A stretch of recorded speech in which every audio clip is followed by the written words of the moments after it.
taller. That's all. You know what? Don't feel bad. Don't feel bad. It's okay. Ilana, that's over you. Well, there's exciting stuff happening on the show this morning. Think artists, think a lifetime, think forever.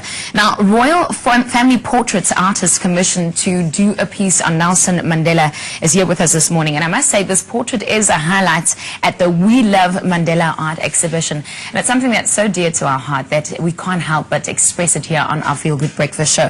We're chatting to Richard Stone about his career as a portrait artist, also getting closer to the royals, and also what it's been like in his journey as an artist to have all these amazing people in his chair, including our late Tata Madiba. So joining us this morning on the show, Richard Stone, Royal Portrait Artist, and then also Anton Welz from, he's the director of Stephan Welz & Co. Head collectors, items, photographies and paintings. Wow, what a title.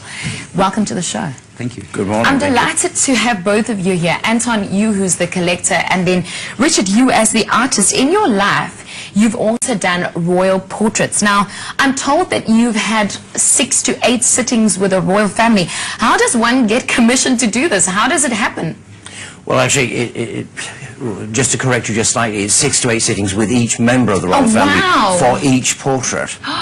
So over the years, and I've been painting the royal family now for 4 decades, I mean, it amounts to dozens, if not several hundred hours with them. But it's necessary to have a time with anyone who's sitting for a portrait, because it's a matter of getting to know them. And of course, it's a huge privilege when it just happens to be the Queen of England. I can ask you 200,000 questions when it comes to the royals, and it's an honor to have you here, knowing that you've been so close, that you've done amazing work over the years. How did you become an artist? I mean, how do you decide this is what I want to do and follow as a career? Oh, fate had a hand in that. when I was 4, I had a rather serious accident, which resulted in me being totally deaf for the early years of my life. Well, of course, being sent to school, I was unteachable because I couldn't hear. But what does a frustrated teacher do but to give me pieces of paper, crayons, paints, and I began to draw and paint. Not just to fill the day, but I was interested in observing the world around me, and of course my classmates. That's really where the germ of my interest in portraiture came from. One looks at your work and you would want to imagine that it just comes naturally, but as an artist, someone who works, you get commissioned to do stuff. What was some of the most memorable things that you've been commissioned to do? Well, the first one came about as a result of a phone call. I've always been terribly ambitious, and I've actually always wanted to paint members of the British royal family. So at the age of 22, I telephoned the Queen's mother and asked if she would sit for a portrait. But to cut a very long story short, she did say yes. An official commission did come through. I became the youngest royal portrait painter in British history for 200 years. Wow. And Queen Elizabeth, the Queen Mother, which is her full title, took me under her wing and introduced me to her friends and her family, and was the best agent I'd ever had. We must commission lots of work from Mr. Stone, otherwise he'll starve. Oh, wow, I love that. Well, it's an honor to have you here. Is there anyone in your lifetime, I mean, having done the royals, that you would have wanted in your chair?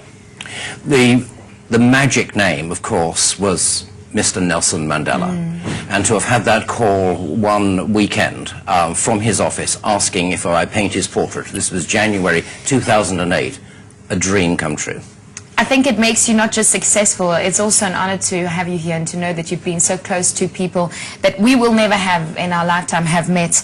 Anton, we want to know about the exhibition. I mean, every piece is valuable next to the other. How do you know which one is more valuable than the next? It's not that difficult. I think the work by the better known artists is the work that's going to be of greater value. So a photograph of Nelson Mandela by Jürgen Schauderberg, for argument's sake, is of great value, and it's aided now by the fact that Schauderberg's about to be awarded the ICP Lifetime Achievement Award. It's the equivalent of the Oscars in photography at the end of April, which is pretty good for a man who came out here in the early 50s and started taking photographs as a journalist. So that adds value. It's the artist, the credibility, and the quality of the work. So the better the artist, the better the quality. Now, We Love Mandela Art Exhibition. Tell me more about the actual auction and the exhibition. Okay.